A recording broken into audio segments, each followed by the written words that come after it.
ce que j'essaye d'illustrer avec ça, c'est que l'entrepreneur, souvent, il est expert de son métier. Mais ça fait tellement longtemps qu'il est expert de son métier qu'il vend son métier. Et quand il vend son métier, il vend pas la problématique à laquelle répond son métier. Et du coup, c'est là on a un point commun. Là, on a un truc sur lequel la plupart des boîtes butent. Si ton plombier, il te vend du joint de 12 et la clé de 14, moi, je veux juste un lavabo. Quand j'ouvre le robinet, ça coule, tu vois. Si derrière ton plombier, il te vend une chaudière 12 bar 5 avec derrière triple feu, double foyer, moi, je veux juste que quand je mets l'eau chaude, j'attends pas 15 ans pour que l'eau, elle soit chaude.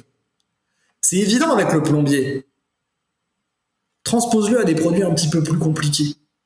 Le resto qui veut tout faire et qui fait kebab, panini, pizza, machin, etc.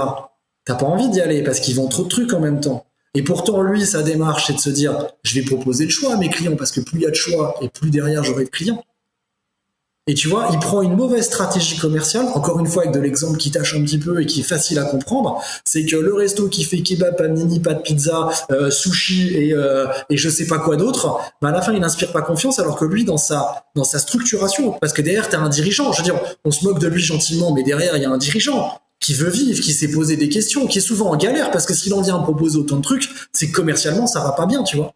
Et lui, ce dirigeant-là, il a des équipes, il a des charges sociales, il a peut-être hypothéqué sa maison, il a peut-être, tu vois, le mec, il y a mis tout ce qu'il avait, et peut-être qu'il est excellent dans la cuisine. Mais ce mec-là, il s'est juste dit, j'ai besoin de plus de clients, comment je fais pour avoir plus de clients? Je vais proposer plus de choses.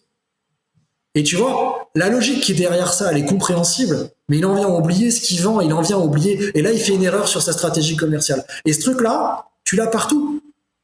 Tu l'as quand des sociétés se mettent à proposer des produits complémentaires. Tu l'as quand des entreprises te vendent de la technique. Tu l'as quand des commerciaux passent leur temps à t'expliquer voilà mon produit, voilà pourquoi il est meilleur que les concurrents. Et à la fin, tout ce que tu regardes, c'est le prix en bas du devis et les mecs, ils se font sortir. Parce que souvent, quand ils sont comme ça, ils sont pas bien structurés commercialement, ils sont obligés de vendre plus cher et la boîte, elle marche pas. Ouais, non, c'est là, moi, ce que j'ai envie de retenir, un point que tu soulèves, c'est la question du choix, c'est la question du plus, en fait. Et le plus, des fois, ça rend les choses plus compliquées. Donc, que ce soit pour l'entreprise, tu disais, il est obligé de vendre plus cher parce qu'il est moins bien structuré, parce que son organisation est plus compliquée, plus complexe, je devrais dire, parce que éventuellement, il essaye de vendre plus de produits différents. Voilà. Et de l'autre côté, la question du choix quand t'es une personne, quand t'es un consommateur, par exemple, mais pas uniquement.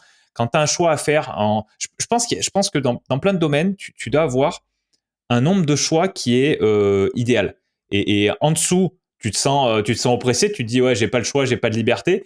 Et au-dessus, tu pètes un plomb parce que si tu dois choisir entre 50 couleurs différentes, c'est trop compliqué. Donc je pense qu'il y a un moment, je sais pas si tu es d'accord avec moi, mais il y a un moment, ça fait une courbe.